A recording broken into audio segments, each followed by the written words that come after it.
Nita, have you seen any of my glasses?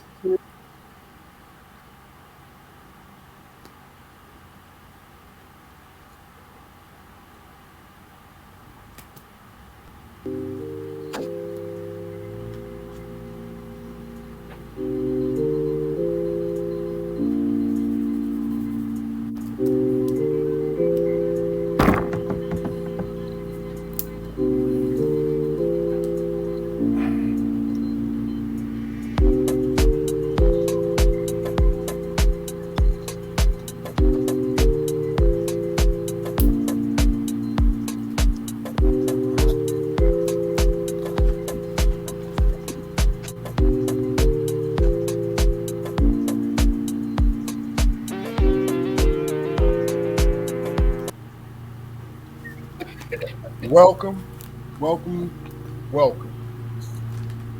This is the Strong Perspective Podcast.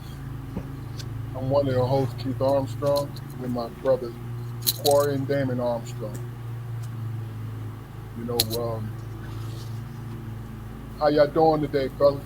What's going on, brother? What's up, Good, squad? man. Well, I'm good, man. I'm maintaining. it's time. Every once in a while, we like to come on and just the three of us and kind of recap, the episodes prior. Just chop it up a little bit, sharpen our tools a little more, and just bring things into perspective. But before I do, let's do some house cleaning. We have a YouTube channel called Strong Perspectives Podcast. It's scrolling across the bottom of the screen. And if you have a YouTube account, which I do believe the majority of us do, go to our channel, click like and subscribe for us. Let us know if you're enjoying our content, and we definitely appreciate it. Just like I said, just go like and subscribe. And you can do just about anything else too. But just go ahead and do that for us. Um, but let me do this first. How you doing today, Jaquari? How was your day? It was good, man. I was at a work event, since this morning. Uh, you know, uh, this annual thing that the county did before COVID hit, and we just trying to get back to old practices. It was good. I seen some old familiar faces I haven't seen in a while. You know, got a chance to kind of semi reconnect with people because everybody's still leery of that bug, man. It's no this is no time for us to get relaxed on that. you know uh Still, everybody wear your mask, wash your hands, man, and pay attention to your environment and keep yourself clean, man. Keep yourself safe, because we still in this. But other than that, it was a good day. I definitely agree as far as and also why I say that I agree with you when it comes to still keep your distance and rock your mask, especially when there's a crowd and all these different things, hand sanitizer, because this is that time of year that people get sick. See, you understand that what I've understood about it, excluding all the rhetoric, what I've understood about it is when it's time for as far as cold and flu, thinking things like that, it goes right along with cold and flu. You know what I mean? It really does. Damon, how you doing, brother? What's going on with you? How was your day today? My day was, I woke up, man, looking forward to this evening and everything, and woke up about 6 o'clock. About 7:30, man, I had a gout attack in my ankle. And I'm like, man, all I had was a glass of water. So I spent half the day in misery trying to figure out what went wrong. You know what I'm saying? And the grandbaby ain't trying to hear all that. She ain't like, look here, I need this here. I Yeah. need that. You know what I'm saying? She ain't worried about all that. So I had to. No. My wife helped me through. But other than that, man, I'm blessed. Okay. You know, Cool. looking forward to kicking it with you brothers tonight. Okay. Well, How was look. your day, brother Look. Keith? That was good, man. No complaints. No complaints. You know what I mean? I hear echo. I think just in retirement, and I always find something to do. That's why I feel bad for my youngest one. I at least put 3 or 4 hours into him at least. You know what I mean? Because I got to feel it. See, that's how I handle retirement. Is finding a way. First it was a 12-hour day, then it turned to 8 hours. Fill up those 8 hours as best I could. Then I'm fine. You know what I mean? Then I'm fine. You know what I mean? So this is where my head is. This is what I'm thinking. Just like you, Damon, looking forward to the day. I was looking forward to the day. I think we all discuss this stuff as far as how can we get people to tune in and listen to us because we feel we have something special, and not necessarily tune in to the live because for some reason everyone's so busy for an hour on a Friday when you're sitting in the house and you're scrolling through Facebook. That's my little bit of pettiness for the day. But Because you seen them, didn't you? you know what I'm saying? But here's my point. The three of us, we always discuss, what can we do for folks to hear us? Because we feel like we got something special. And, I came to my own conclusion, and I kind of said a little bit to you guys. When we feel we got something special, it don't really matter because it's special to us. I understand you want to share with somebody, you want to do all these different things, right? But is that our purpose? You know what I'm saying? Is that the purpose that we have? Is to reach other people, or is this for us? Only. Because I'm gonna tell you, I've been reaching out to folks, like trying to get them, not trying, asking them if they want to come on the podcast, right? Because I think when when a person pops into my mind, when a person pops into my mind, right? I think I think it's more or less. They're supposed to come on. You know what I'm saying? Especially if it's somebody I hadn't thought about in a long time. You know what I'm saying? Like, oh man. Or I hear from them. So it happened every time we had a guest. They reached out to us. So that's the kind of thing that I'm trying to not get too caught up in because I'm a teacher by nature. I teach myself, and I encourage other people to learn. But why don't we do this? Um,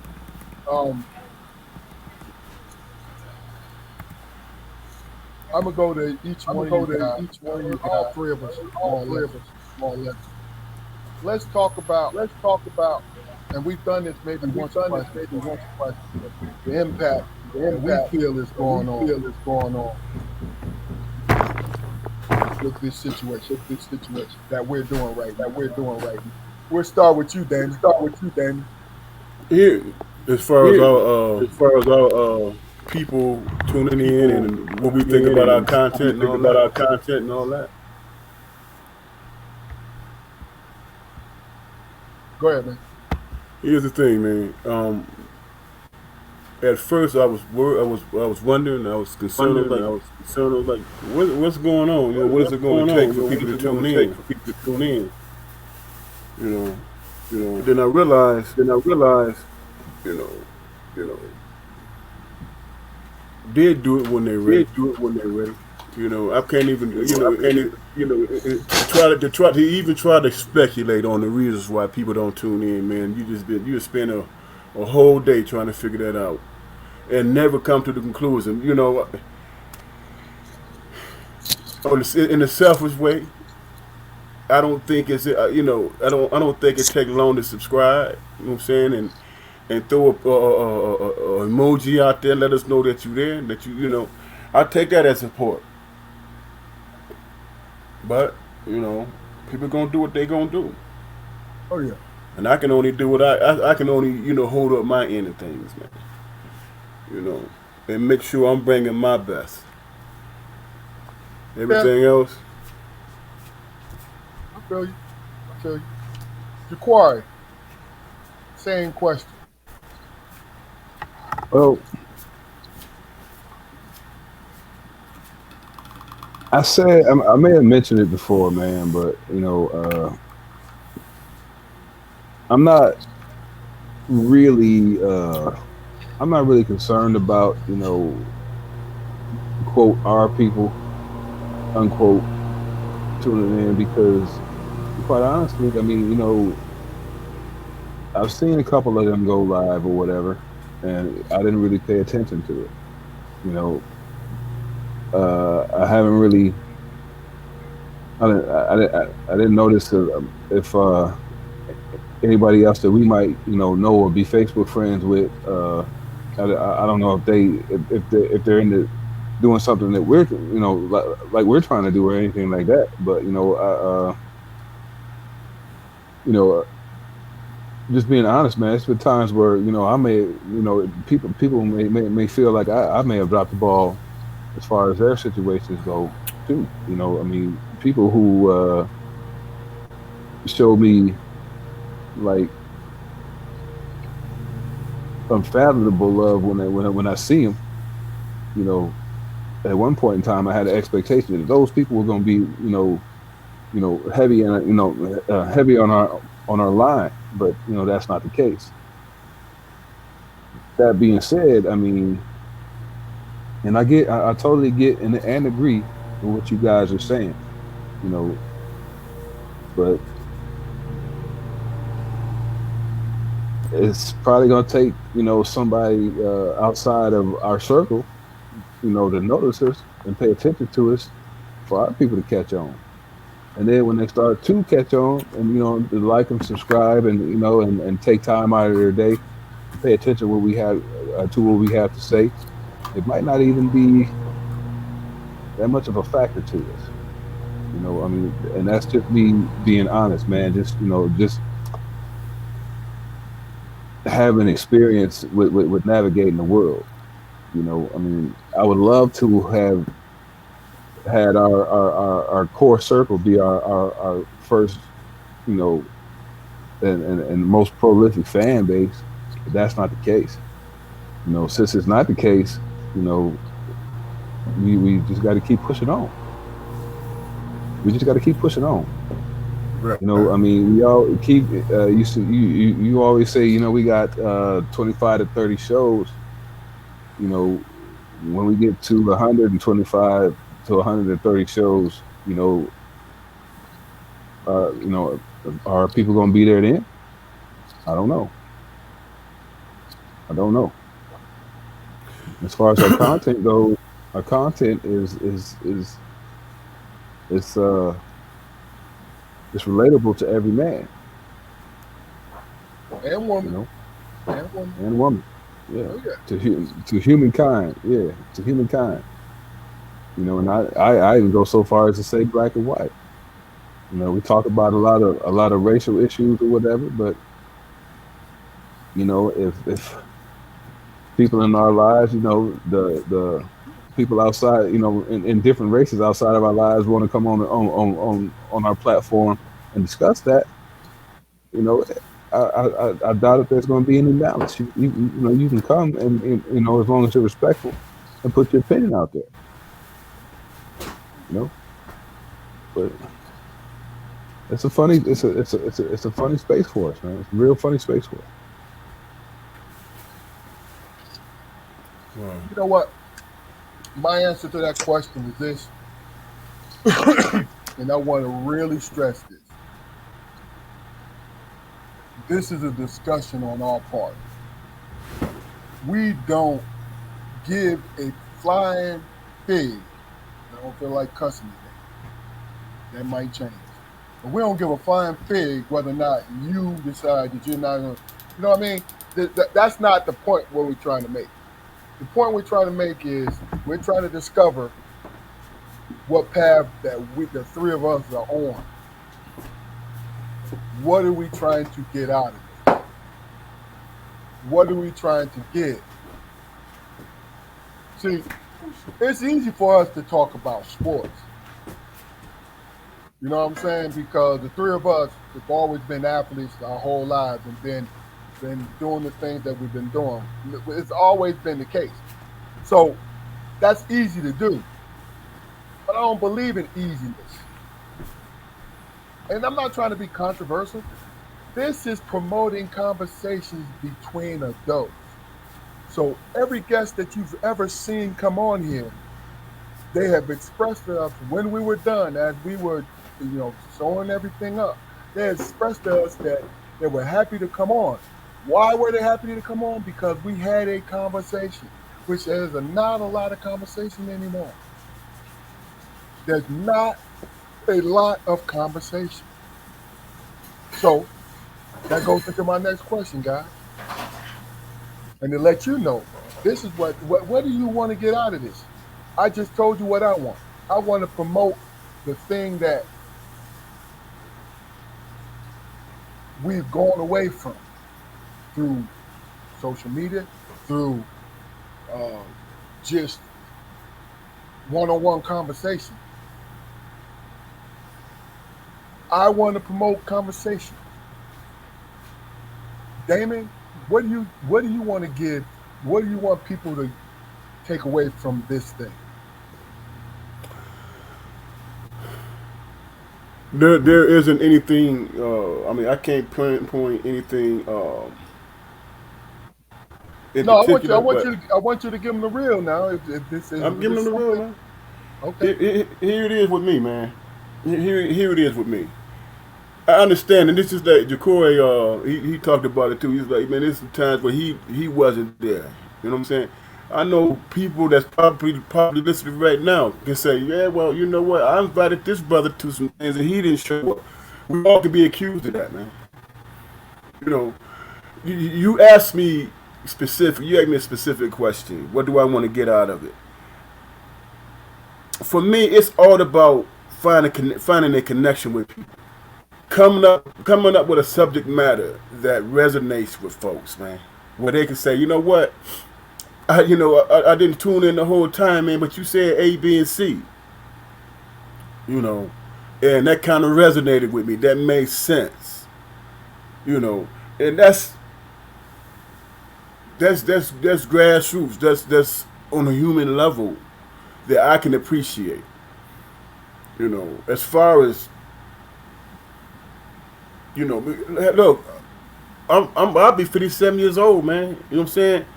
It's real difficult for me to get involved with all the sensationalism and all the wild stuff and you know what I'm saying, the things that's chaotic. You know what I'm saying? Everybody, here it is. One thing that people got to realize about our podcast is that we do not create train wrecks, man. You understand what I'm saying?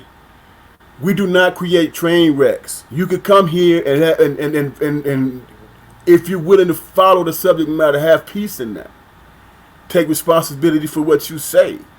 But ain't nobody gonna get ambushed. Ain't gonna be no dumb shit.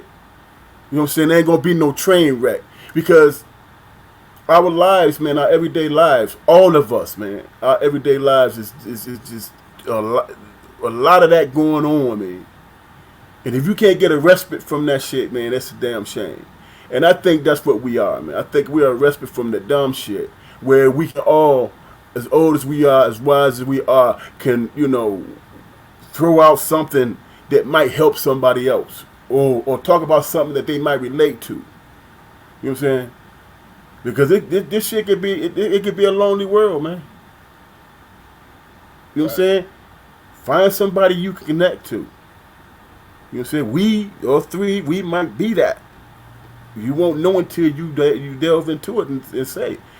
And it's fair enough if you say I can't deal with you. That's fair. You know what I'm saying? I ain't mad at you. Yeah. I know I was long-winded, man, but No.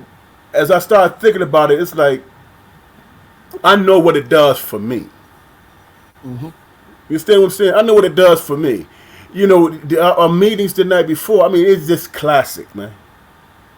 It's classic. And it's sad, man, that, not even sad, man. I would hope people would at least tune in and say, you know what, these brothers got something. They got something going. Or they could say the complete opposite. You know, doesn't matter to me. Long as we keep doing, long as we continue to do what we do, man. I mean, I look forward to this, dog, brothers. Straight up, Me too. look forward to it. Required. I'm gonna say, man, you know, just usefulness at its core, man. You know, the guests we've had on, man, and the opportunity that we've presented people with, man, just to put out in the world who they were and who they are, you know, and to occupy that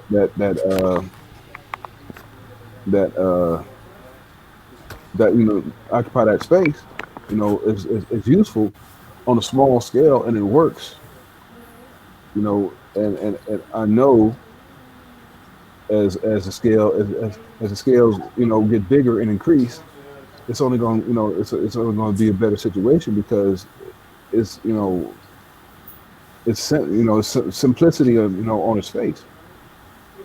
You know, we don't have a lot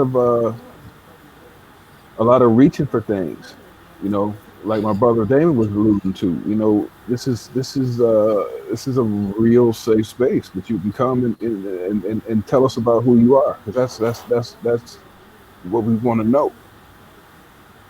You know, my one note would be that personally, I wish a lot more people from my from my personal life would you know, be willing to come on or whatever. Not that I've asked a lot of people, but you know, hey, you know, if you see me, contact me, let me know, because you know, we're letting the world know who you are.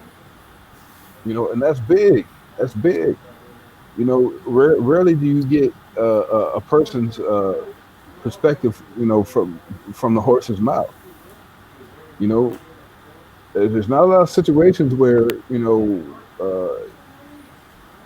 we can introduce an everyday person, you know, without the phantom of freaking controversy looming over their head. So, you know, it's all a good situation, you know, to where we just want you to speak. That's all we want. You know, I mean, it's not costing anybody anything. You know, it's absolutely free, and you truly might hear yourself say some things that, you know, you really hadn't put a lot of prior thought into. I found myself, you know, in the beginning, I found myself saying things, you know, that I probably hadn't said to people, you know, in any of my interpersonal conversations. You know, I found this platform, this opportunity to be uh, an expression of who I believe myself to be. You know, I don't put on airs, you know, when I'm on here, and I believe my brothers don't either. We do not put on airs. We don't need to. You know, this situation by design is, you know, simplistic for a reason. You know, it's the formula. It's the state of a formula. It's the state of having a formula without it being a formula. And I say it like that because it works. It works. You know, I mean, you're gonna hear some things that are gonna make you think. You're gonna hear some things that are gonna make you laugh. You're gonna hear some things that you know that are gonna have you asking yourself, man, you know, how did this person persevere through this? And that's what we need to have in the world. You know, we've never had it. We've never had an episode where we talked about, you know, our platinum diamond Rolex watches with the television screens on them or anything like that because we don't have those. And at this point in all of our lives, we've become mature enough to understand the fact that we don't need those to shine, not to shine. We all shine, and on this platform, everybody can shine. You know, that's it. Okay, well, look, I want to go in a direction. I already talked to you two about this because here's the thing. I've had one, two, three prior co-workers in law enforcement on. I believe it might be one more. I don't want that. It was four. But let me just say this. I have my opinion about what I did for almost 30 years, right? I have, loved ones who have their opinion about what I did for 30 years. But I've never, unless it was out of anger and a reaction thing, I've never spoke about what I did. I retired from law enforcement, and I'm gonna speak on the real about it. First and foremost, I started off with everyone else that somebody when I was in my teens and my 20s, if I knew somebody who decided that they wanted to be a policeman or deputy sheriff or whatever, I'm like, look at him, oh, he must have been a punk in high school. He probably on a power trip. Y'all got to tell the truth, y'all. Y'all know those are the kind of conversations that went on because we didn't know, right? So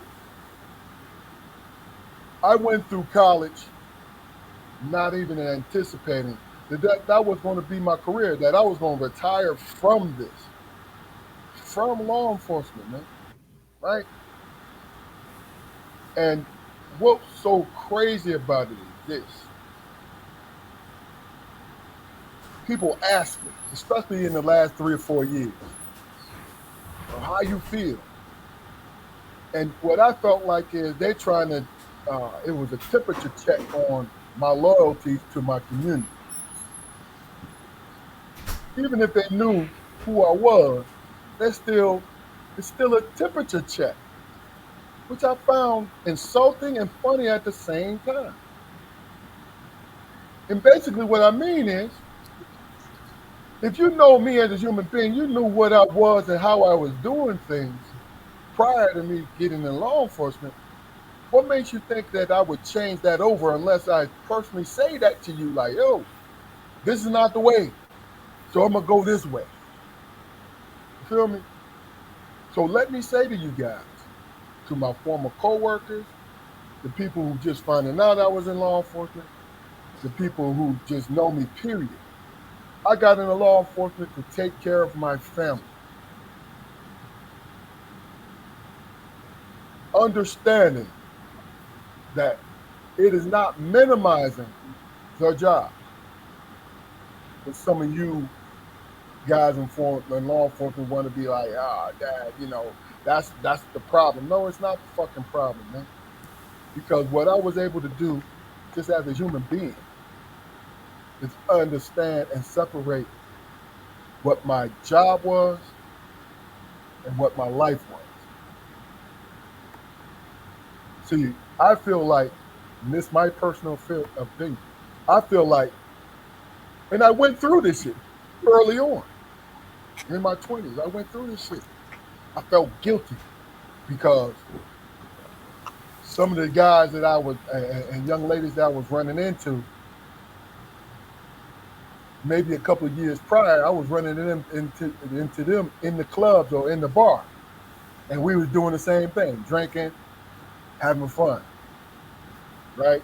Or going to a little girl house, whatever, right? Hanging in that section of town, whatever. So it was, what do you call it? Partially a survivor's remorse, just a little bit. Because what I did, I started working because I knew I had an obligation to my family. So what bothers me is when somebody, and I talked this over to you guys, somebody who's never gotten a ticket written for them, and if they did, it was only one, will stand in front of me and tell me and call me a sellout. And you've never understood what it meant. I had for you to be frisked because you being black or you fit the you know. I've been sipping a little bit. You fit, Description. huh? Description. There you go. Description. Oh, it's happened. Even when I was in college. So, been sitting on the curb or sitting spread eagle on the curb on a traffic stop. Shit happened to me with guns drawn. Shit happened to me, right? I didn't make an excuse for those officers. Matter of fact, it was a lot of contempt because they had us like that and it didn't have to be that way, right? So when I got into the profession, what ended up happening is I saw both sides. So it was my job to make a decision. What my decision was this: understanding exactly why I was there. Me personally, I didn't look at communities as the bad place. I looked at criminals being in communities to influence people's opinions and making it into a bad place. I was there for criminals. Make no difference why you in it. Make no difference that you feed your family. Because understanding, me and my two brothers, we understand what it means for a father to make a choice to feed his kids. So it makes no difference what the fuck you can't say shit to me. I said I wasn't gonna cuss today, but it just happened. You can't say shit to me like I don't understand. I do understand. Too much. My brothers do understand too much. But when I made a decision to do this. One day, someone said to me, who I had a lot of respect for, but after they said this to me, I lost respect for them and I told them this.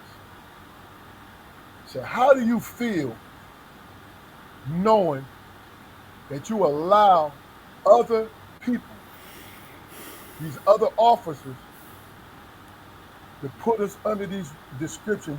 How do you feel to stand by and let these Yes. racist officers do these things? Now, I answered that by saying, first and foremost, I put myself out there. when things was going wrong in the sense that somebody's being brutalized, I stepped in. But guess what? They didn't say shit to me because I was a big black man. I was 6'9", 300 pounds. They didn't say anything, but they talked behind my back. So it stopped me from, advancing further as far as becoming supervisor. But guess what? I was able to go home and go to sleep. I was able to go home and face my family. But I refused. I stopped doing that. I don't need to answer to you if you don't understand how I'm treating you at the time, that I'm treating you with respect. I'm treating you with human dignity. And you still, because you're afraid that you're going to get arrested because you actually did something to be arrested for. So you use that as a weapon against me. You're a sellout. You this, you that. And I'm not going to tell you how I used to respond. No, fuck that. I'll tell you how I used to respond. I say, yo, you don't fucking know me. You don't know what I do every day. You understand this is 28, 29 years worth of shit that I went through to answer for. Am I saying this to say, you wanted a good one? Heard that shit too. So hold on, somebody kicking your door. So one of the good ones coming to your door? You feel what I'm saying? No. I'm there for the people that break the laws. See, I'm trying to stay on this line when I'm making these statements, because I don't want nobody to ever confuse who I am. Because it is being in law enforcement and being black is always fluctuating. Because you can relate to what this other person that just went through, and sometimes you can't relate to.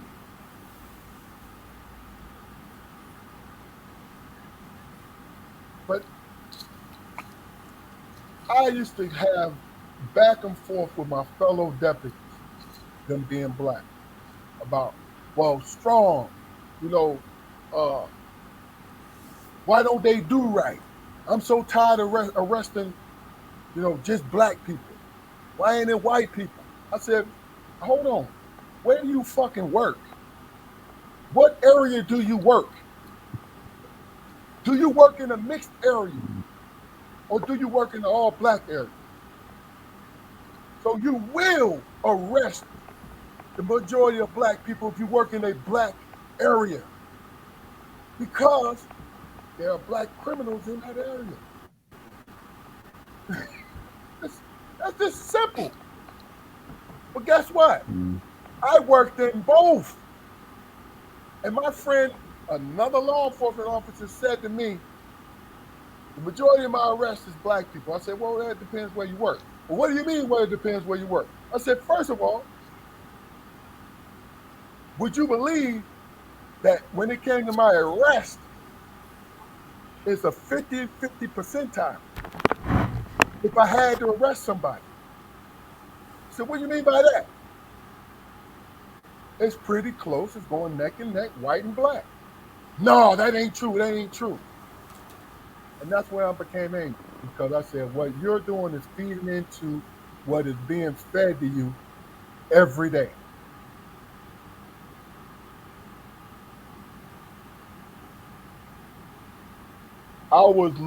My profession is looked at as the overseer, the demon profession, because that's what it was used for. So when you throw, whether you're white or black, when you throw men and women into a zone where it's high crime, as human beings, what do you think they are going to do? How do you think they're going to act? How do you think they're going to think? Because this is a high crime area.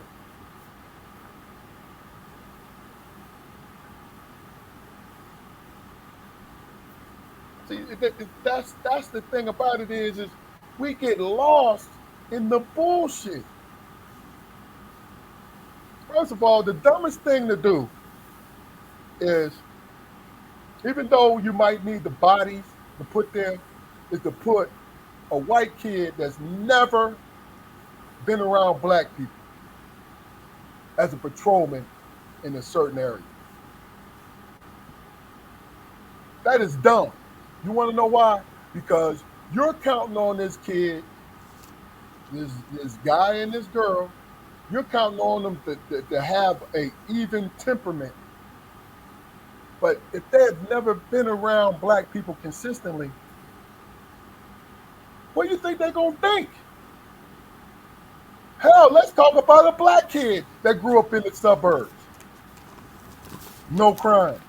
What do you think they're going to think when the specter of Carmichael Street streets become one street and it expands to 10 different blocks because of your fear? When everything is on that street, but you look at everyone else as being a part of that street because of their color. Now, am I justifying what these, terrified racist individuals, am I justifying? No, I'm not justifying that. What I'm saying to you is this: if you do not learn to cooperate, if our community don't learn to cooperate, my opinion, this is me, if our community don't learn to cooperate with each other, because it's strength in numbers. I don't give a fuck what you think. It's strength in numbers, right? Then it's always going to be this way. It's cooperation. We don't need to like each other. We don't need to like each other. But what we need to do is like, yo, let's do what we can, what little we can, and push it forward.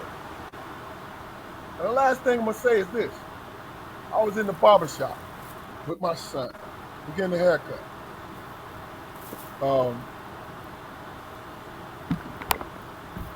Rico, Matt, and Shannon, great barbers. I've been drinking, so I don't want to mispronounce the name, but I think it's Creator Cuts off of Lewisburg. Great barber. Y'all go in there and check them out. But have great conversations. So one customer came in there the other day. And, he's a big guy, tall. Seemed like a good guy.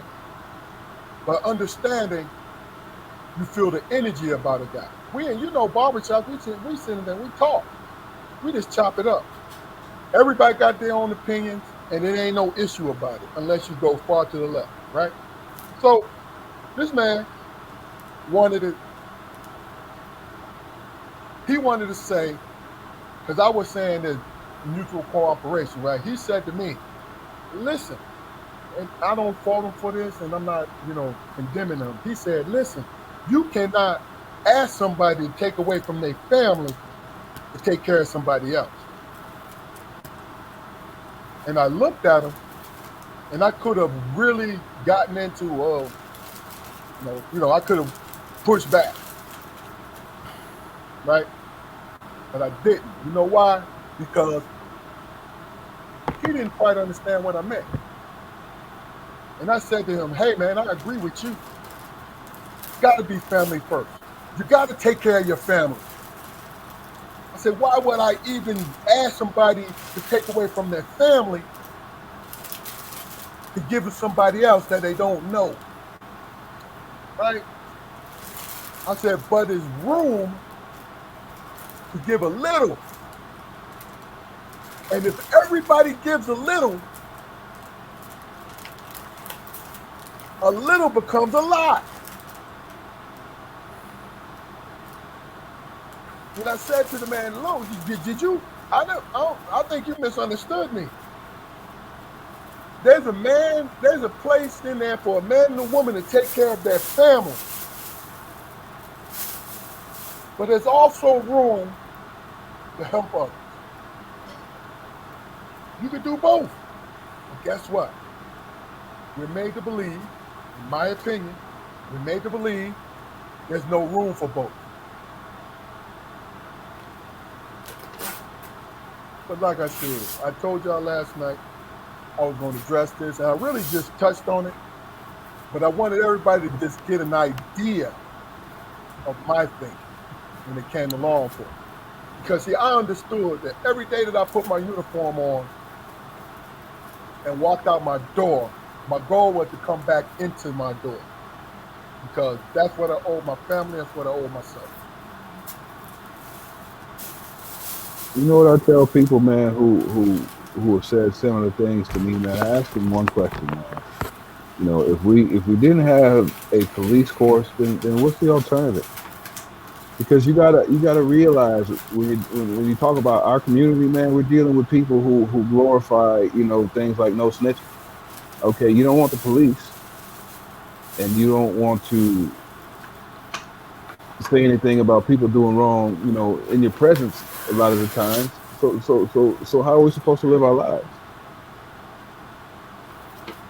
You know, who's gonna keep our kids safe at the playground?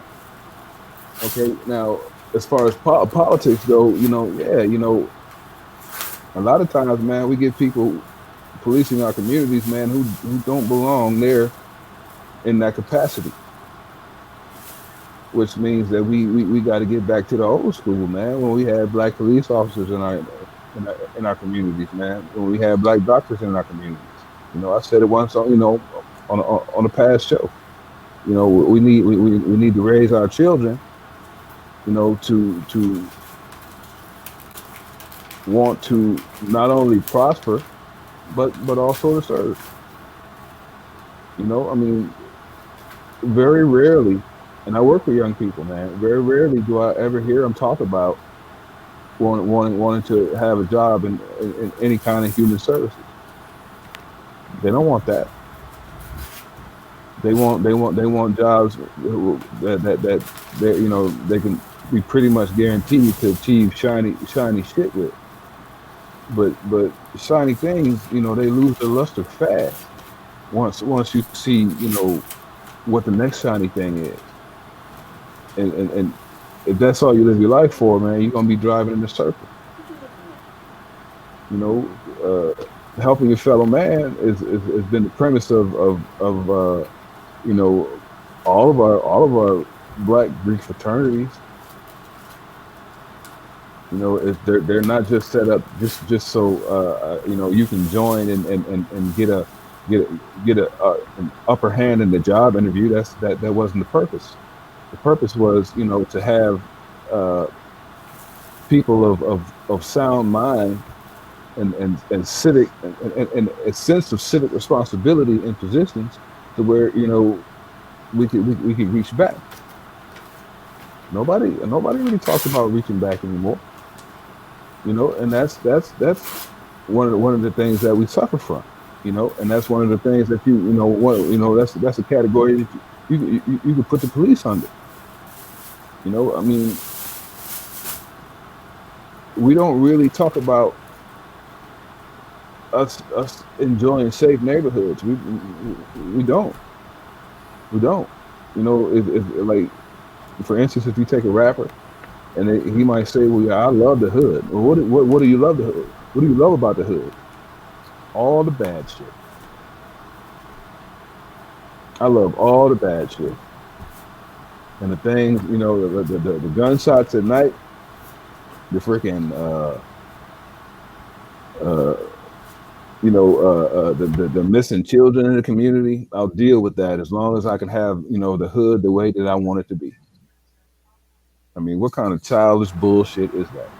And these are grown men we're talking about. Grown men who have the ear of our next generation. You know, it's a conundrum, man. We live in a conundrum, man. We really do. Okay. Well, here's the thing for me, man. Like I was telling you guys before, for the last 2 or 3 months, I got into the habit of looking at police cams and all that stuff. You know what I'm saying? I saw the good, bad, and the ugly with the police. You know what I'm saying? And just like everybody else, I can take a stand on police brutality and all that shit. I can do that. You know what I'm saying? And be with the crowd. But then I started thinking, I said, you know what? How do you really feel about this? You know what I'm saying? What is the real thing? Without some politician or some talking head going on there to try to tell me how to think, how to feel about a certain situation. You know. And you know what conclusion I came to?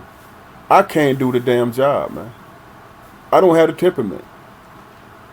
You understand what I'm saying? The things that I saw these people do, white, black, whoever, losing their lives, running to danger, not away from it. You know what I'm saying? Watching another one of their colleagues beating the shit out of somebody. You know what I'm saying? There's a whole lot involved in that situation, in that particular job, man.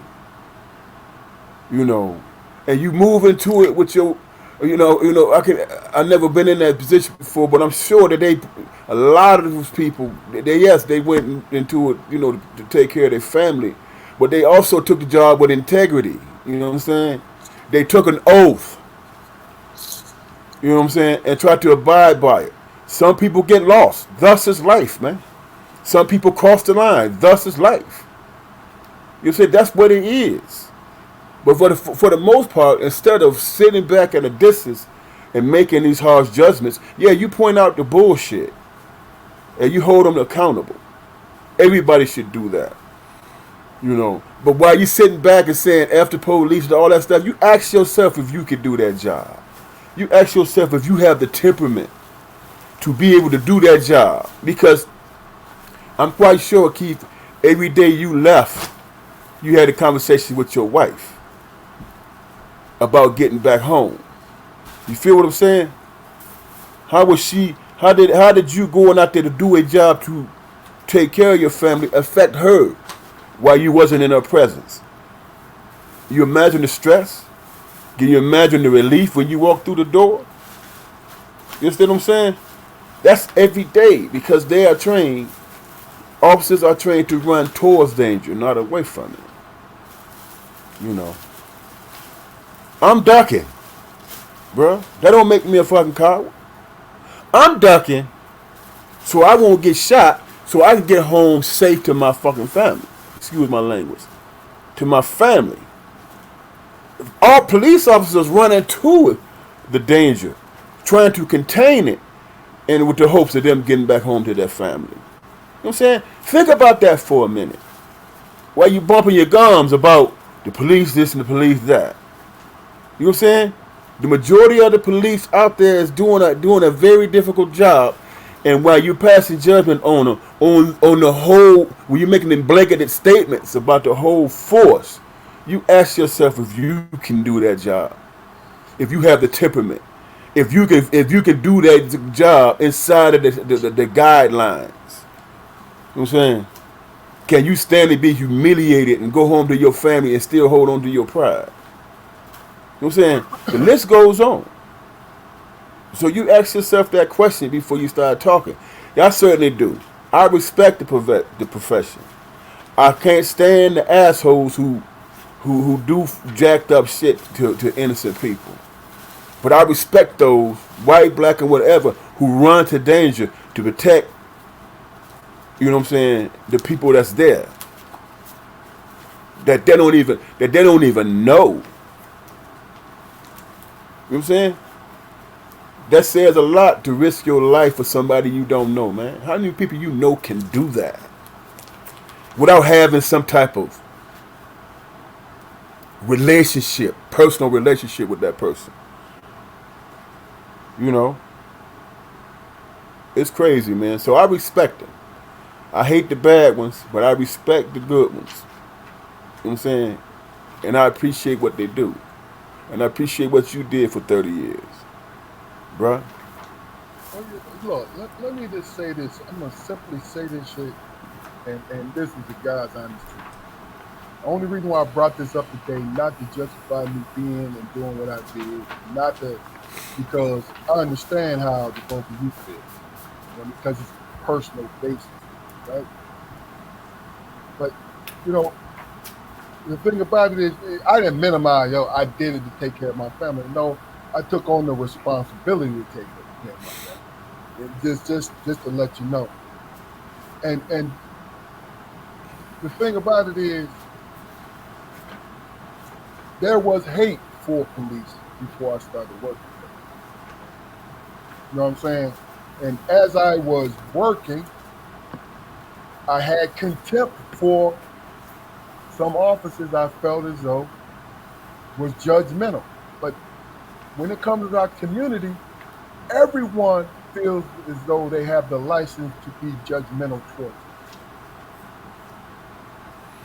you. See, and that's the thing about it is, we're the reason why I even brought it up, because I'm in a no-win situation, guys. Because no matter how eloquently I explain it, or how dogmatically I go into it, I can't win. Because the bottom line is, no human being is in a position to be in law enforcement, because the expectation is too high. What I mean by that is this: you're expected to run towards danger, like you said, Danny, but also to be incorruptible, non-human, be a robot. You see what I'm saying? It is a very difficult job. And I was good at it because I am a team player, meaning not going along with the team, but understanding that I have to do my part to help the community, not to help, not to say, oh, I need to go along and get along with everybody, and then I'm good. No, I knew I was always there to help the community. But coming from the community, understanding that some things you can't help, some things you can't do. No one is equipped to be in law enforcement. No one is equipped to be a fireman. No one is equipped to be a nurse. There is too much expectation, but not enough sympathy given. Speaking from the one place I can speak from is law enforcement, right? Walking into somebody's house, and the woman or the man is terrified because their counterpart had just laid hands on them. But they are the breadwinner. Or somebody got to be with the kids. Or something's going on. I love her. Now you got to go in there and sort that shit out. Now you got to go in there and sort that shit out. Who's equipped for that? Some things is a no-brainer. If a man is beating his wife, that's a no-brainer. If a woman is beating her husband, it's a no-brainer. Go down the kids, down the line, the whole nine. No-brainer. But what if it's an argument and you go up in there and things look a certain way? Do you have the patience, because of the day you're having, do you have the patience to sit there and listen to both sides and try to get them to compromise if no physical altercation occurs? Do you have the patience to go into a situation where a loved one is laying on the floor, dead, and you got to keep there, because you got to preserve the evidence, you got to keep their family from going in there? Now you looking like a straight up demon. But you got to preserve the evidence so they can catch the person who did this to them. See, that's the thing. There's so much shit that you got to maneuver your way through. That no man or woman is equipped for all of it. So I say to you, if you don't think, if you real with yourself, if you don't think that you can be able to handle that, don't fuck with it. Don't take your ass out there if you're gonna snap. Don't take your ass out there if you're terrified. I'm not talking about being afraid, because fear is a natural choice. Fear, no, not natural. Fear, not choice, but fear is natural. My aunt told me that it's spiritually based, so it's not natural. You know, I kind of believe it, but I'm on the other side. You see what I'm saying?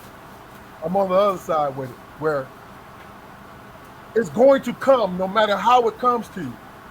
It's how you react to it is what's going to happen. What's your reaction to it? How are you going to get through it? And do your job and preserve yourself and do all these different things. See, I don't lay the blame at anybody's feet because it's a situation. It's life. Shit fucking happens. But the one thing that you have an obligation to do, two things actually, is get yourself out of it and do the best for the people who need you. That don't always happen. It doesn't always happen. But if you don't get in here because you want to feel bigger. You want to feel a part of some shit. That's the wrong reason to be in law enforcement. Don't be in it when you're afraid and you know you won't do your job, because you're going to get yourself hurt and you're going to get other people hurt.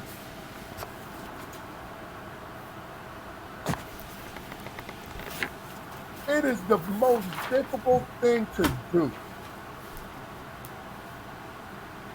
Shit, let's throw teachers into that shit, into that mix. Firemen, nurses, law enforcement, teachers. Those four things are the most crucial things for our community and everybody else's community. But like I said, I had to get this out because I purposely stayed neutral. And I got a lot more shit to say, but that's my personal shit.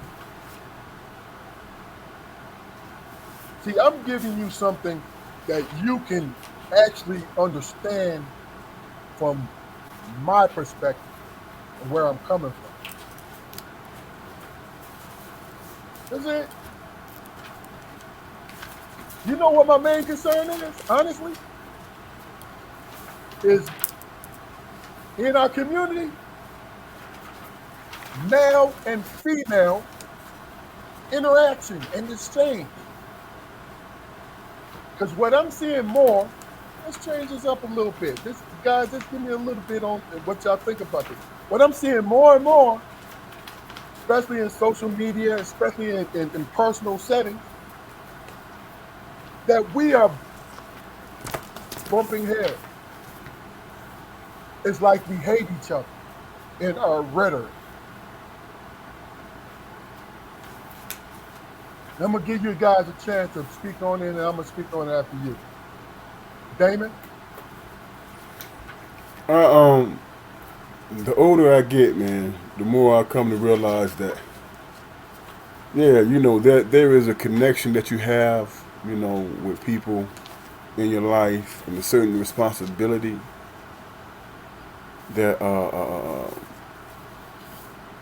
that you have to have with them in order to have a bond, have a close knit, you know, relationship. But doesn't that require each individual being honest with themselves? You know what I'm saying? I mean, in terms of who they really are.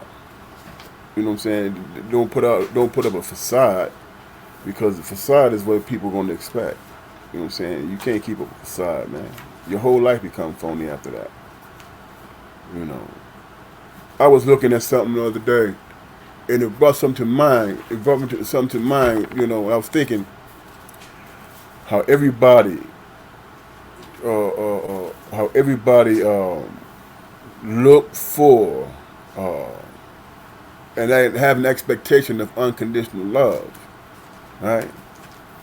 They look for that expectation. They feel they deserve that, but with that unconditional love, conditions come with it.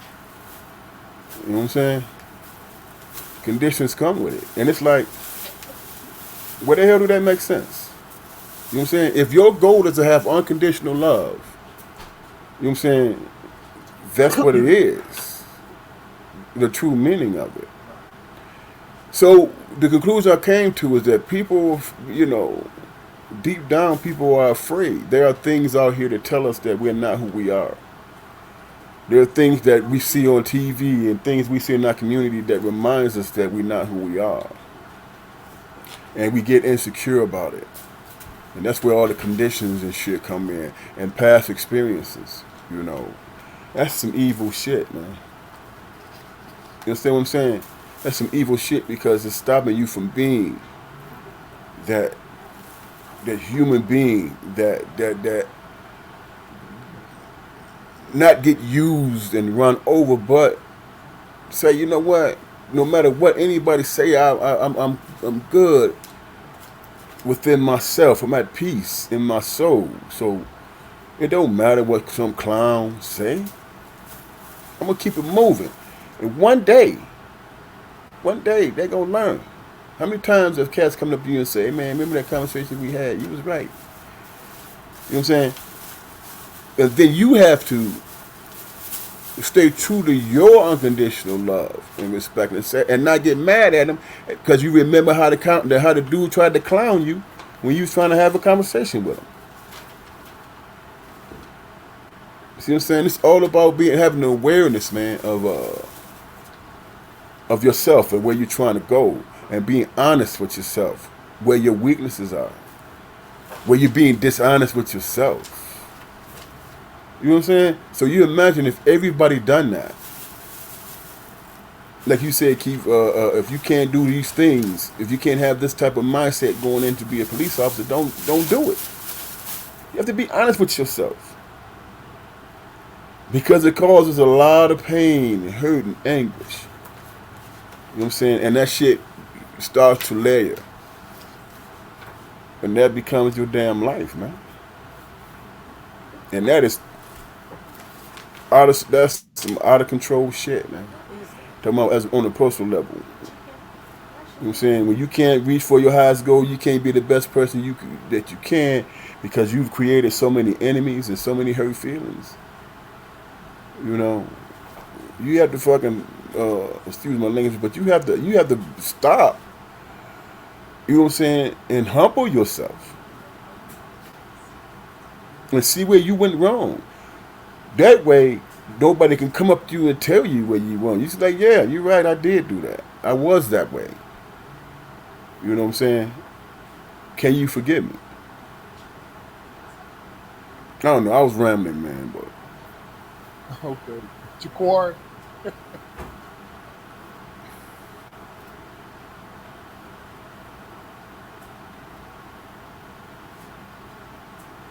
What I'm speaking on mostly is as far as the communication and how we talk to each other as in our community as men and women, how we speak with one another.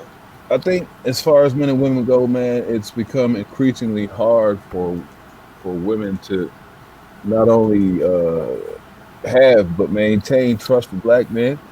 In some cases, a lot of cases, there's absolutely no reason for it. I mean, you know, yeah, you might have a situation where you know, a woman has dealt with 3 or 4, you know, jackasses, but that's not my fault. It's not my fault. When I'm going into a restaurant and, you know, I hold the door for you, you know, as a woman, I don't have a motive. I'm a gentleman. always been a gentleman. Shouldn't, I mean, and I've been confronted, and told that, I don't need you to hold the door for me, or so and so, such and such. And I'm like, oh yeah, okay, well, that's not going to stop me from holding the door for you just because you don't need it, and I think that's a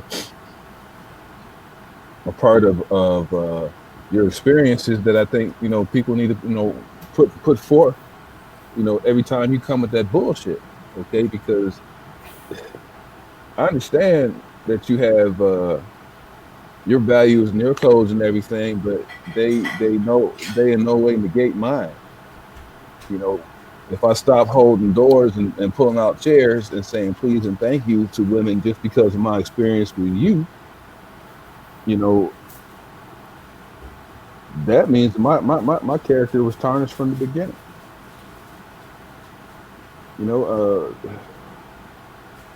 I've been told it's sexist, and I would say, okay, yeah, all right, it's sexist. I understand that. I understand you have your stand. Go ahead and open the door for me. What? Open the door for you? And what kind of man is you? You can't wear two hats because you only got one head, sweet.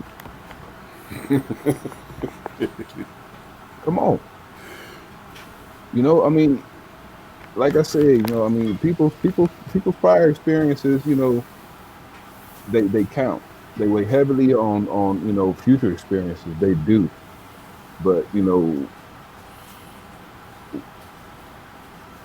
God made us savvy for a reason. God gave us discernment for a reason. We're supposed to, govern our relationships, individually for a reason. I'm not looking to take advantage of anyone. And the people and the men who do look to take advantage of women,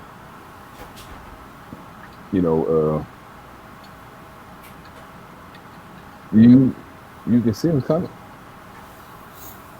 You can see them coming. Because if you're a female and you've been in one bad relationship after another, there's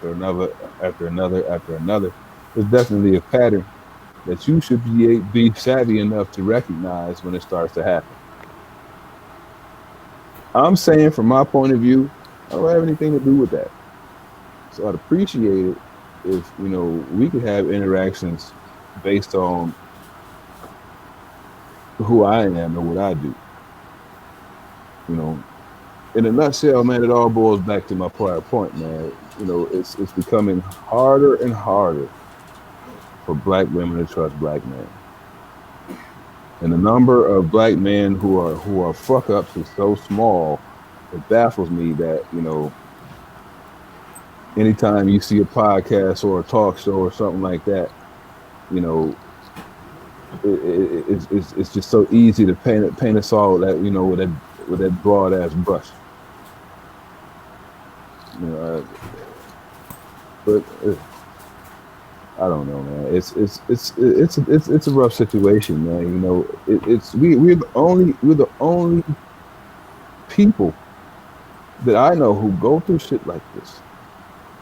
What other race, what other community of people do you know who the women in particular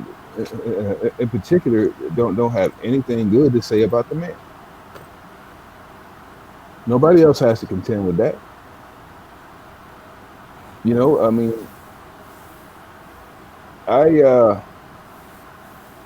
and I know it's strictly a personal thing, man, but and it's not all black women, but some black women, man, I find myself in a position of constantly having to win them over. And I understand that work, all relationships take work, but it's getting to be exhausting. It's getting to be downright exhausting. It really is. To the point where, in some situations, I don't even try anymore. And that's about as honest as I'm willing to be today. Because for me to go any further than that, that would probably get me canceled. But it's not fair. Regular people don't stand a chance in this world, man. Regular people who don't have bad intentions don't stand a chance. You got to have a motive, man. You got to some ulterior motive. You got to have some underlying reason why you're paying this person attention. Why you would stop to say good morning to this person 3 days in a row and have a 45-second conversation because you want something, man.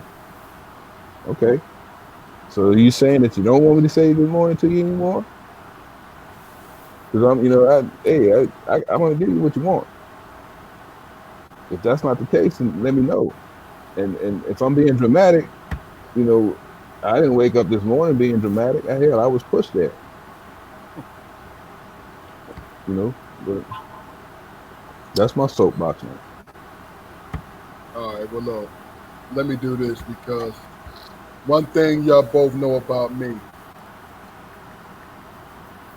is I've come to always be as fair as possible. I don't know why, because I give people a little more than they deserve, because I need to give them that, because it helps me to understand who I am as a person, right? I don't get into the battle of the sexes, how black women treating black men. But if you come to me and you say something, black men ain't shit, black men are dogs, you need to explain to me what you mean. And the reason why, not because I want to discredit you, not for anything like that, but I want to know, are you one of those few people who have been blessed to see the whole black community? Or is it just your picture that you look through? I'm talking about men and women. I'm talking about men and women. I'm not just talking about women. I'm talking about how how dare we, just from our personal point of view, whether it's a lot or the very minimal, paint a picture so broad that we envelop all into it. See, speaking from a man's point of view, the one thing that helped me as a human being was, I remember when I was a young guy, I said, yo, all these needy women pursue me. They seek me out, right? Then I realized I ain't no fucking beacon that's going to attract these people to me. I am subconsciously seeking them out to be a part of their life. Bear with me, because I need y'all to understand what I'm talking about. I'm talking about you have your own type of personality that you need to make you feel good about being with somebody. Me, when I discovered that I have a affinity, not a lust, not anything like that, but an affinity to go towards needy women. And when I say needy, it's not in the sense that, you know, two things. Not in the sense that material needy, right? But it's emotionally needy women, because I'm a good listener. I know that about myself. I pay attention. I'm patient, right? But when I realize that I'm doing those women a disservice by putting them in the bad category, when I really actually pursued them when I met them. That's what I did. I did them a disservice, and I did myself a disservice. Because, see, I believe in communicating. I'm going to listen to you. How many arguments I've had with women over the years and with my wife? And she says to me, "You don't listen." Yes, I do. You don't like the fact that I disagree with you. Just like vice versa.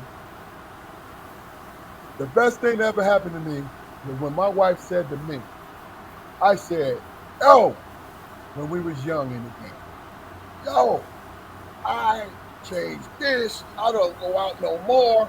I don't do this. I don't do that. Why don't you do this for me?" She looked me straight in my eye and said, "I'm not you." She didn't have to say no more from that because that was not her putting a slight and telling me that she's, putting herself in the bad guy realm. No, what she was saying is, no, I process things differently. I react differently. You react this way. I don't do that. And that changed my relationship with her for the better. Because me personally, going on a crusade and having a high expectation that I want people to treat me the way that I treat them, that's not fucking possible. Then going back to being a black man in America, I should know better. Because it ain't about your merit. What it's about is communicating and what you're willing to give. What are you willing to give that woman in a dating relationship? What are you willing to give that woman in a relationship that's long term? What are you willing to give up? What do you need from her? What is she willing to give up? Because that's what makes relationships work. It's the give and take. What's willing to do, what you're willing to do. So what helped me was I do not give anything if I don't want to. I stick to that because it helps me with my mental health. I can say no. I had to learn how to say no. I had to learn how to say no. God's honest truth.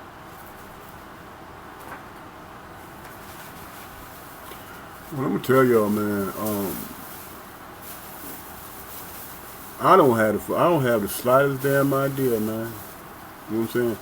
People are just who they are until they decide not to make some changes in life. Sometimes they never do. All I know is that I can be who I am. I can look at, I can try to be the best I can and move forward with that. It's either going to work or it's not. You know what I'm saying? And my expectation is,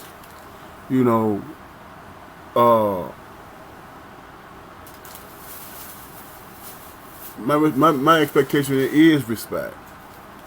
Is respect because if you have something intimate with somebody, you know what I'm saying, the last thing you want them to do is disrespect you just like the world do. You know what I'm saying?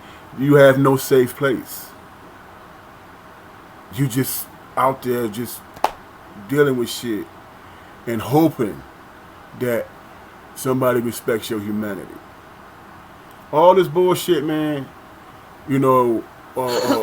men do it, men and women, they all do it. They all get in their little perspective circles or whatever, and they talk about each other.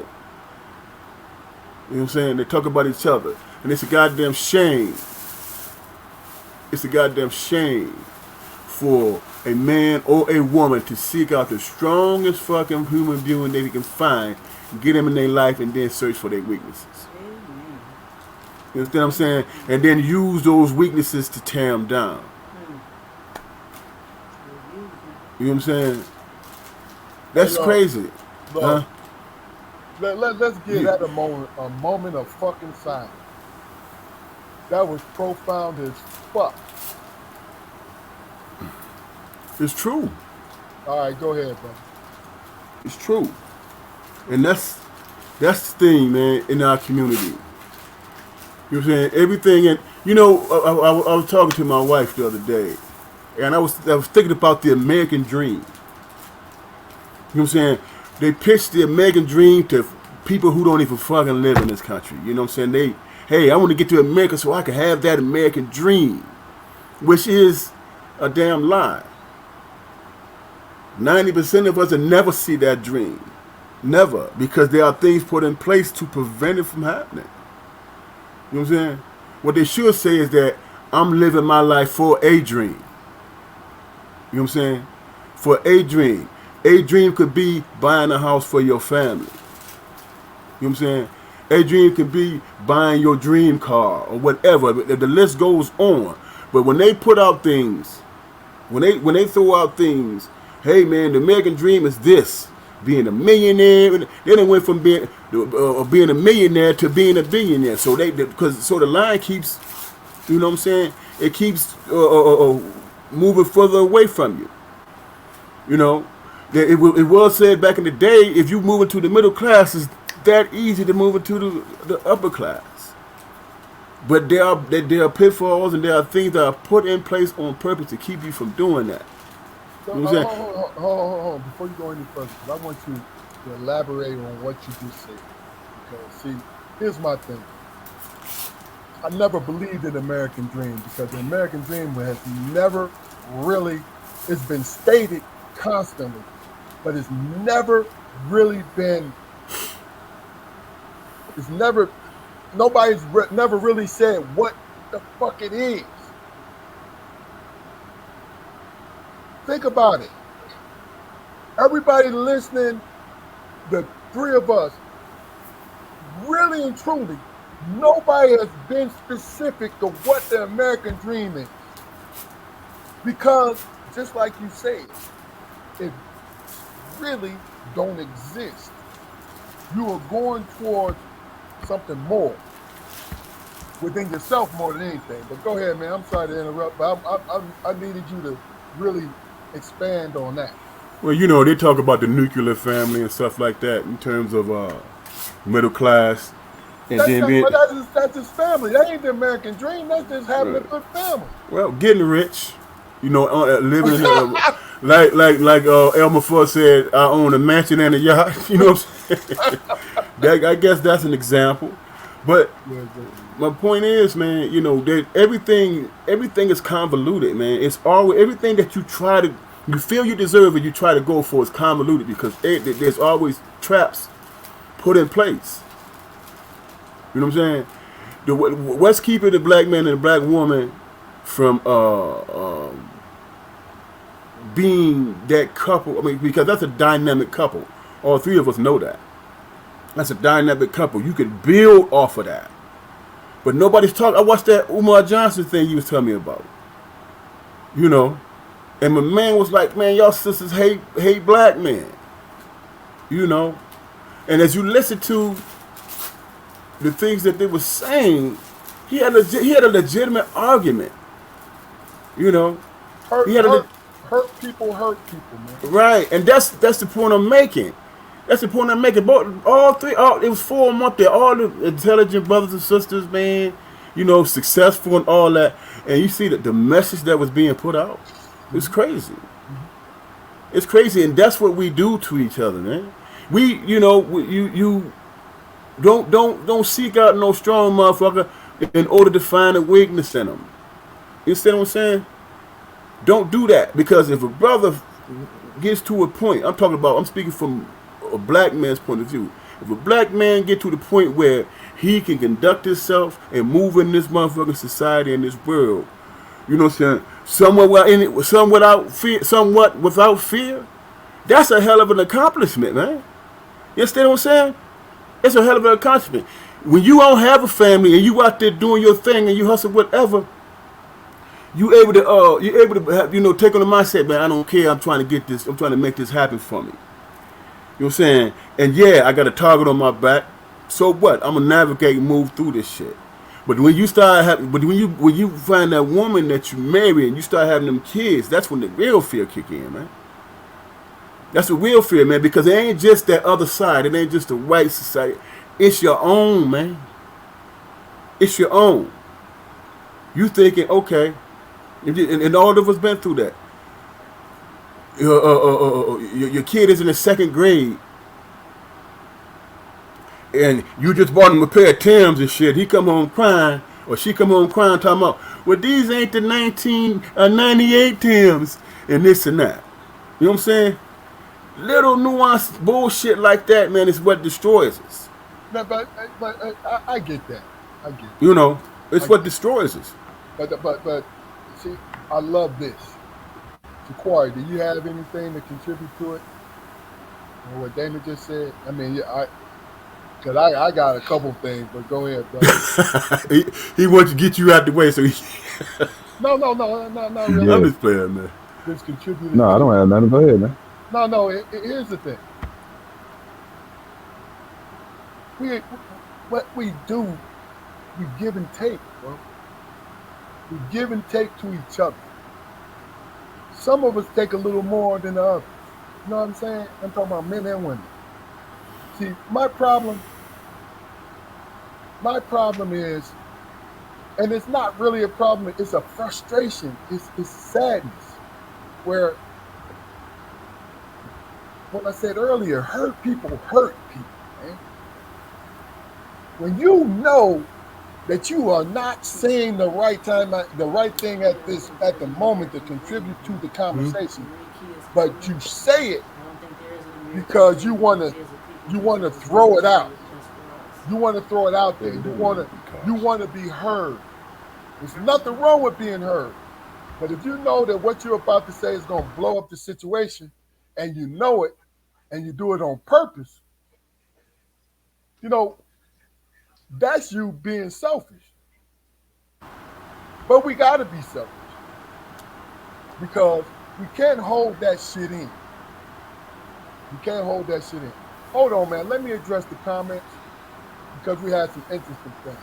Okay, somebody said earlier we were talking about the police situation, right? He said, so the saying, one bad apple spoils the bunch has never been truer when it comes to people's perspective on the police officer. It's really unfortunate because one bad apple does Hold on. not ruin the rest, which I believe that. I believe that, okay? You know, my youngest son, he contributed to this situation. He said, I don't think there's an American dream because we as people just have a dream period just for us individually. I mean, he makes a damn good point, to be honest with you. But see, here's the thing. This is what I was saying earlier. Yes, have that. But give a little to push the community forward. If everybody gives a little, it becomes a lot. You know what I mean? Shannon Collins said, real fear to protect and preserve your family, well, being scary is a scary thought. So basically what I'm getting from that is he's saying, you got to protect your family first. And then you move, then once you understand that you're doing that, once you understand you're doing that, then you have time to think about the other things. Because me personally, I think we're all in survival mode, man. Our community has us right here, the three of us, and a couple of our listeners. Our parents taught us that you need to go to college to get an education in order to survive in this country. And in order to do that, you got to be 3 or 4 times better than your white counterpart, right? This is what we were taught. So, in my opinion, and you guys might differ from this, in my opinion, that's survival mode. They were teaching us how to survive. But there's a mode after survival. Once you get to a period of time where you've been surviving, what's the next mode to get into? Recovery, maybe. reconstruction, Recovery. adapting. I'm Mhm. not sure. You said what's the next move? I said Why recovery. can't it? Why can't it be prosperity? I was looking for a word. That's a good word. I mean, just because you coming out But of are survival we? mode doesn't mean that your situation is in shambles when you come out of survival mode. Well, You know, look, what I I'm mean, 50, the, not to the cut you quiet off. before the storm. And I'm gonna finish with you because I just want to comment on what you just said. I'm 57. I have been in survival mode since 17, and I still feel like I'm still here. I still feel like our community is still here. We have not moved on to prosperity. Is it because of the way we're thinking, Jaquan, or is it because we're not able to? Maybe it's because I mean, maybe it's because we tend to follow other pictures, pictures and notions of what prosperity is, man. I mean, the American dream will have you believe that, outside of what Damon was talking about, outside of the nuclear family, you need to have a certain amount of money in the bank. That's an unattainable goal for 98% of the population. You know, what does what's your bigger picture look like? What does your bigger picture look like? More than likely, it's not going to match mine. Doesn't make it bad. Doesn't make it bad at all. It's just different. I mean, it's I equate it to like and not being vulgar, but somebody told me every man's fantasy was having two women at the same time. That's not every man's fantasy. That might be every white man's fantasy, but that's not every, and that's not everybody's fantasy that I know. Mm. Speak, Gotcha. Corey. I mean, it's some things that I just don't. It's some things that don't serve me. It's some things that I find useless. Mhm. But other people put other people place value on those things. You know, so I don't put myself in those boxes. Gotcha. Prosperity for me, man, is shit. I'd have my truck paid off for shit 5 years now. That's money that I have in my pocket. I can do other things with. Prosperity to me means is prosperity to me is having options, man. Positive options. Gotcha. Prosperity to me is being comfortable in the notion that when I come home every day after work, all my utilities is on. And I can close my door and turn on my direct TV and watch anything that I want to, and not be disturbed by anything outside of my house. So having That's having a prosperity to comfort me. zone, being in a comfort zone is part of prosperity, basically. It is not only being in that comfort zone, but creating that comfort zone, man. Yeah. Which brings me back to options, man. Positive options. Damon. I think, man, prosperity for me is, whatever it is, whatever endeavor I decide I want to get into, have an option to do it. You know what I'm saying? Whatever endeavor my kids decide they want to get into, I'm in a position where I can help them do it. You know what I'm saying? And not have any roadblocks. It's something that you said earlier, man, when you were talking about survival mode. You know what I'm saying? When you look at us in this country, man, ever since slavery, that was done by design, man. I'm not saying that they were that intelligent. You know what I'm saying? I'm saying through terror and destruction. Keeping You know, control. right? 40 years out of slavery, that's when we as black people was our most prosperous. I'm talking about as a whole. That's when we were most at our most prosperous. That's when the terror began. You know, that's when the terror began. And here's what's crazy. I'm impressed by those people who came out of slavery, because you know what, they were kids that didn't have parents, that who had surrogate mothers and fathers or whatever. They took care of. They didn't ask or anybody for a handout or whatever. They took care of those kids. They took care of those babies, man. You know, the thing that always troubled me when it comes to us is that when we were brought out of slavery, just a quick story. When we were brought out of slavery, we were just, basically we were thrown to the wolves, because you had these sharecroppers who was, the indigenous, when they go from slavery to indentured servitude and all that shit, man. Prisons, going in there, aiding the prisons, all that. And when I was thinking about that, you remember when Moses, led by God, took the Hebrews out of Egypt, out of slavery, and he went under that mountain, and he was getting the instructions. You know, the instructions that he gave wasn't a religion; that was a lifestyle, man. It was a lifestyle. I feel that. And then after they got the instructions, they still stood in the wilderness for 40 years, and we know why they did that. You know what I'm saying? We know why they did that.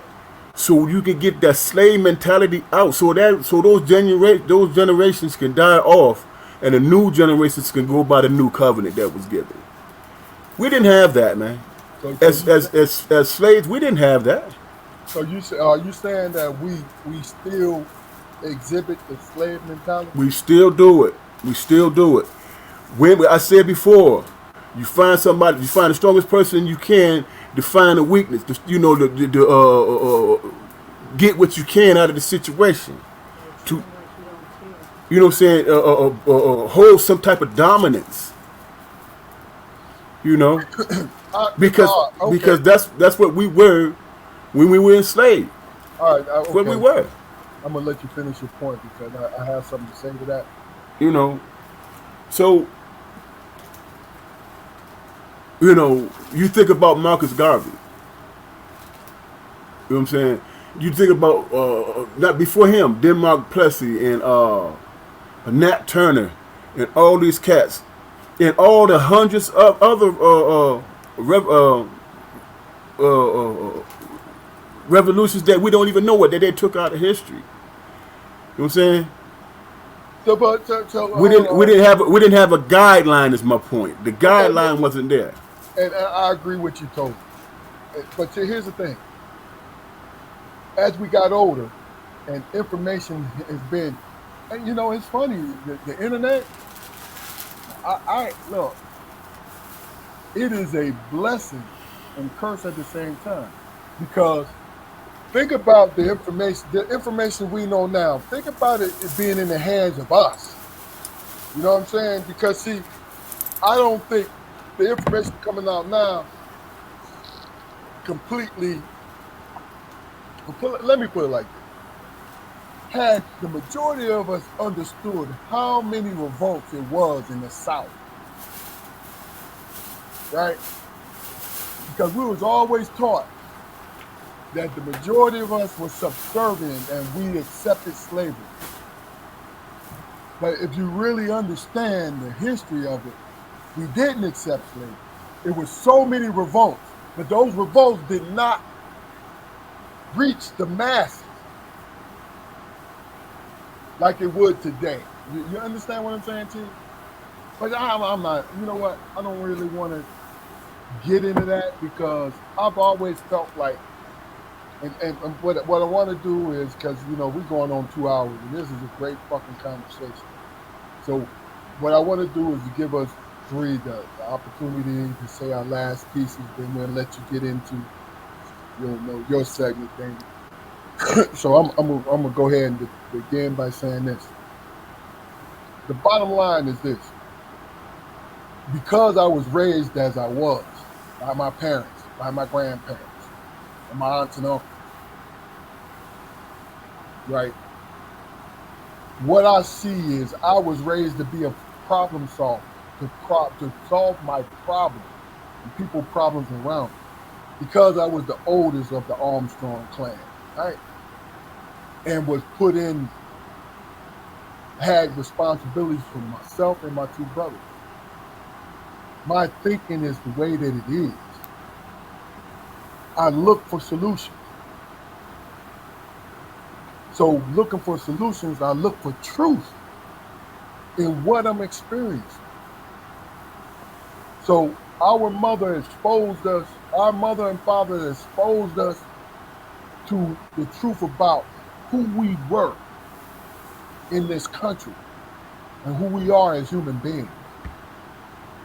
I feel blessed because we have experienced that. I really do. I feel blessed. I don't look down on anybody because they don't understand where I'm coming from. Because guess what? And I know the two of you guys have experienced it. I went through years of thinking the way that I think now at 20 years old.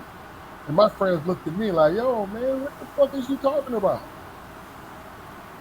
Then to come back to me 30 years later, like, bro, I'm amazed that you were thinking like that.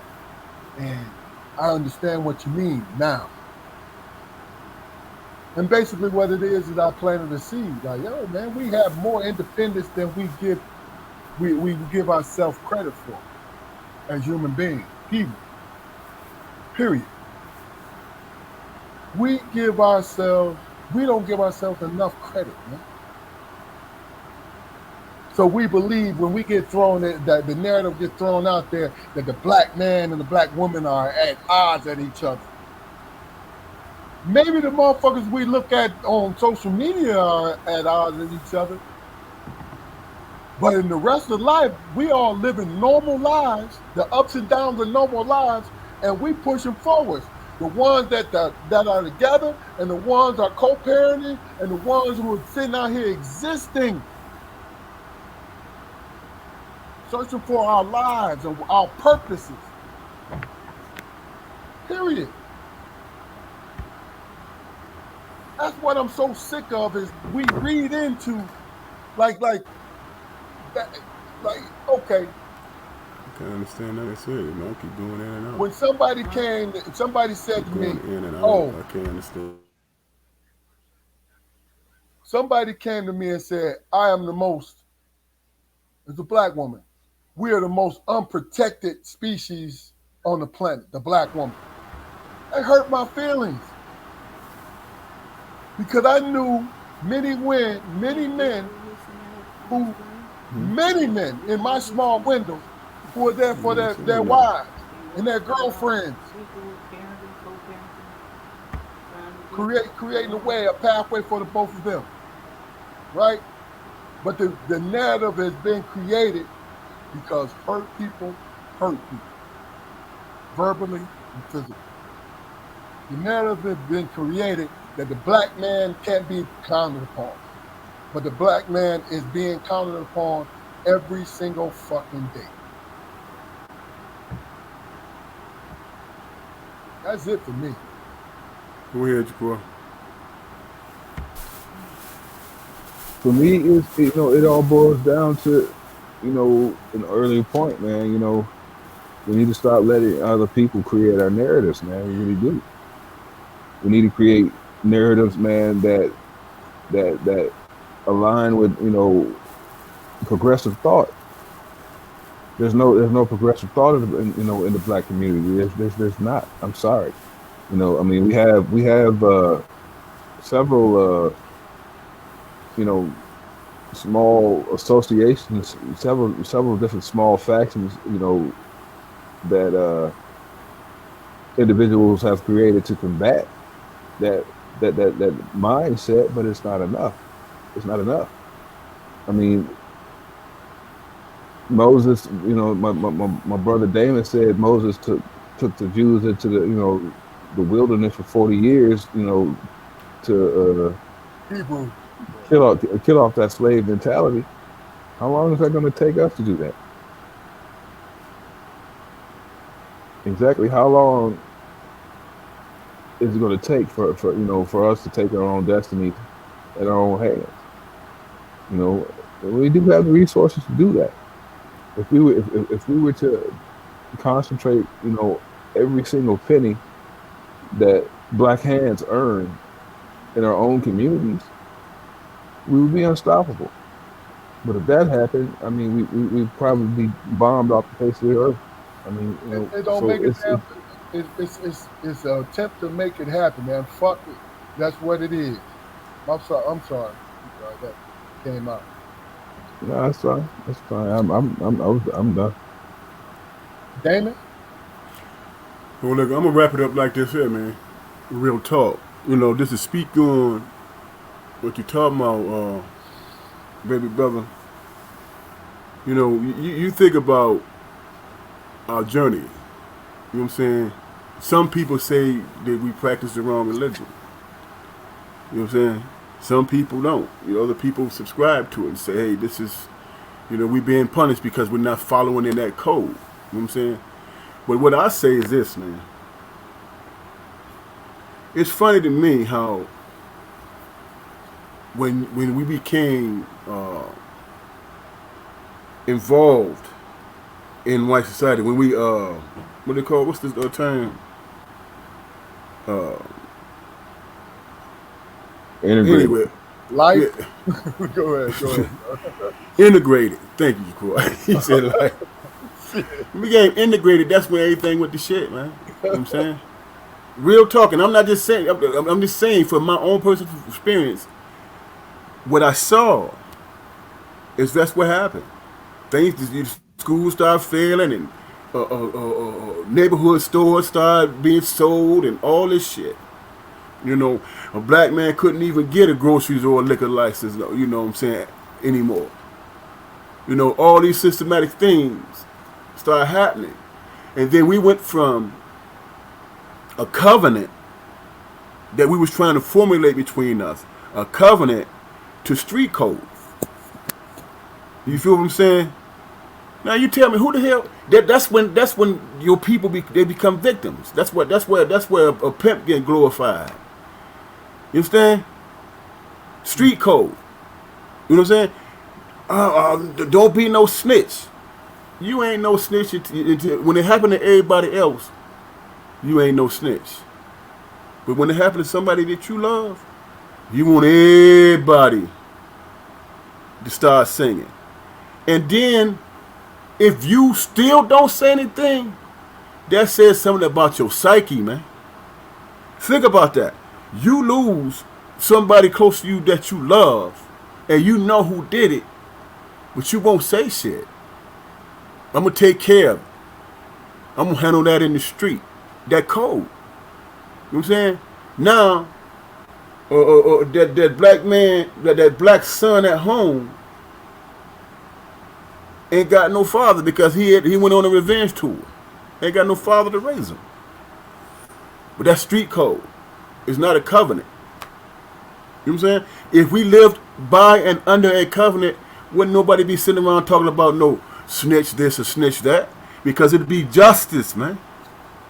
Handed down as a community. You know what I'm saying? It's the difference between covenant with God and the street code.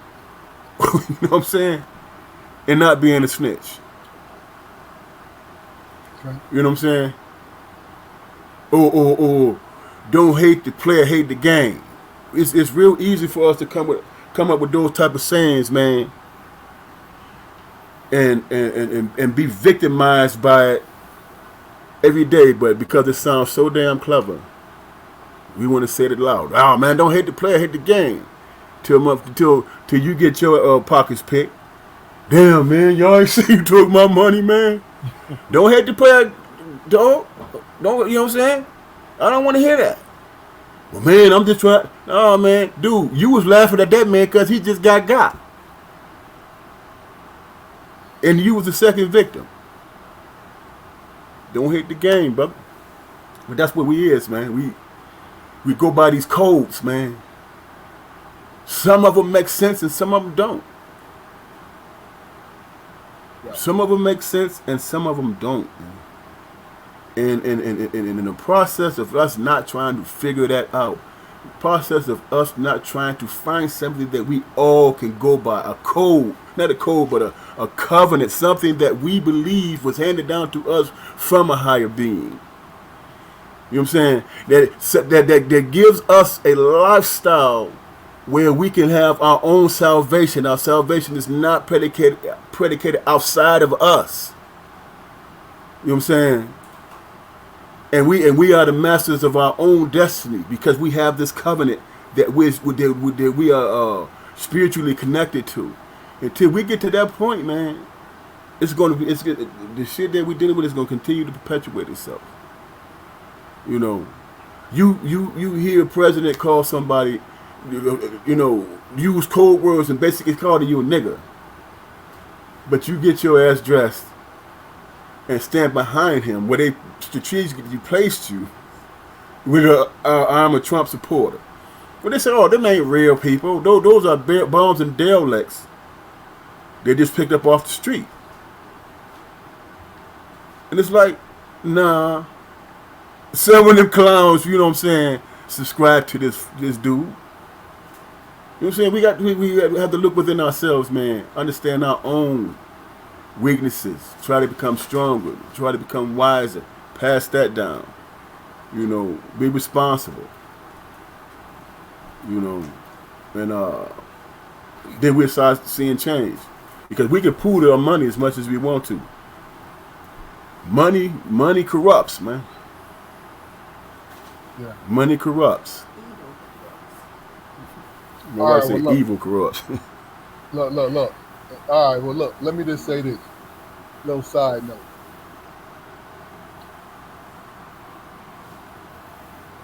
Religion, the religion that we was exposed to was used to subjugate us. That's my opinion, right? But what's so crazy about it is, and this is what I've been thinking for the last 5 years,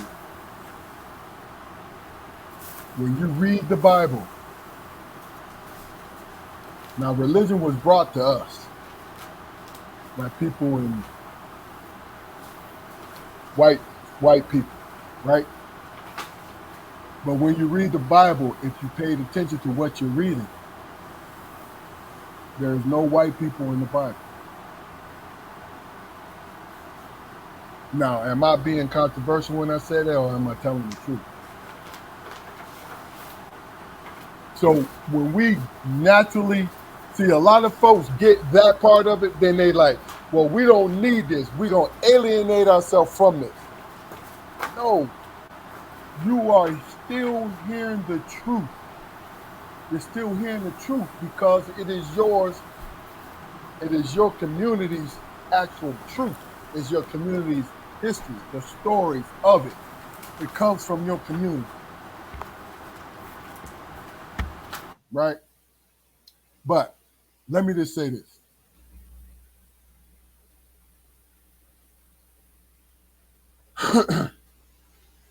Here's the thing. You wait till the morning. So we can move on because it's been 2 hours. This was a new door. And I've been having some good fun with this. And y'all made some great points.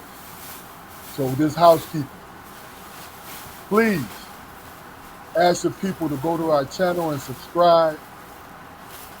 You don't have to listen to the whole episode because wherever you stop, you're going to get a lot of damn spiritual nourishment.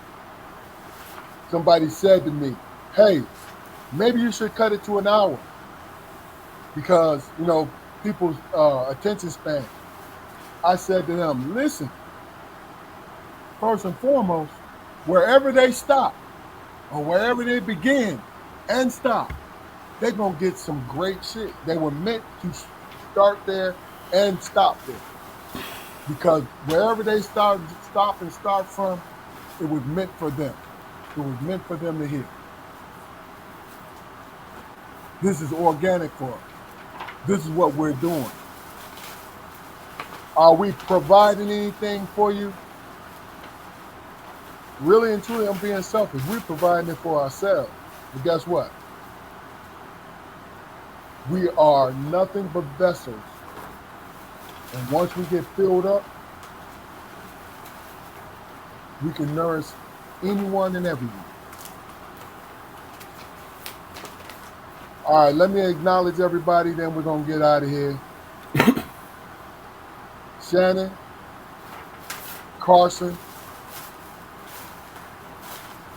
Mysterious Whites, sister-in-law, to dream is or not to dream? That is the question. I see you.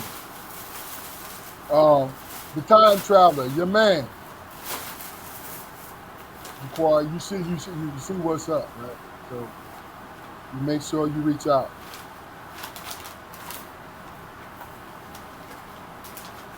But my thing is,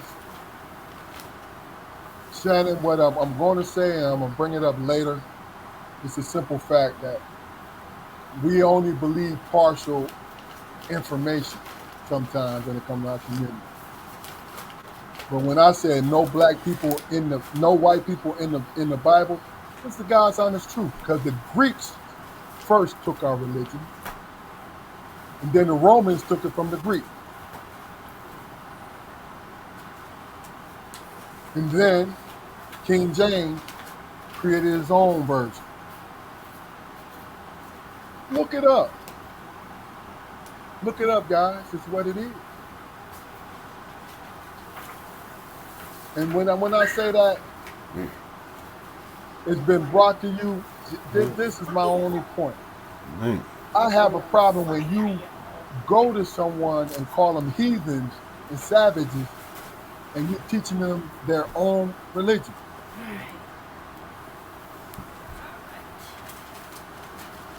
You see, that's my own personal view. And that's the only way I speak from. Any last things, Damon and Corey, before we go? Pretty much. Oh, I'm sorry. Go ahead, bro. No, I was gonna say, well, on the political front, I hope that, I wish that Bo Jackson would run against Herschel Walker and punch him in his face when they debate.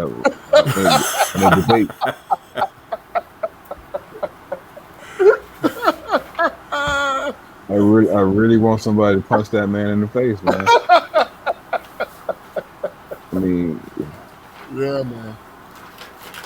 But you know, when Herschel said that he's bipolar, I believed him in the first place. When he said he had multiple personalities, I believed that. We're looking at a personality now that took over. You know what I'm saying? All them blows to the head, man. Hey. No, Luke, it was already there. He admits it before he even got into football. But go ahead, Fluke. What's your ending statement? Like I said, man, we pretty much. I really appreciated this segment. You know, with us three being on here because of some. We spoke on some personal stuff that that's very meaningful. You know, and I hope it resonates with some people to the point where they at least leave some comments so we can respond to them. You know, and it's not an easy thing. You understand what I'm saying? We as men, all three of us, are not afraid to be honest about things in our life. You know what I'm saying? To be honest about it and speak on it. You know, so take that in consideration when you decide not to engage. It's personal. You know what I'm saying? This all comes from love, man, and respect. And like I said earlier, it's a safe place to be in nowadays, man. It's a safe place to be in. You know, so come join us and get involved. Let's have these discussions. That's pretty much what I have, brother. All right. Hey, listen, like I said, Shannon, Damon, KJ, what's up, brother? Love you too, bro. Check us out. This was a good one. Sister-in-law, we love you, baby. Carson, love you, man. You smart as hell, brother. You keep that Yeah, shit you up, would. Real talk. you know. Look, TWS, because you don't want me to say your name. You hold it down. Great comment. Listen, like, subscribe, and share us. Because no matter where you stop in our broadcast, you're gonna get something from it. Peace out, people. Love y'all. Peace. Love y'all, man. Peace.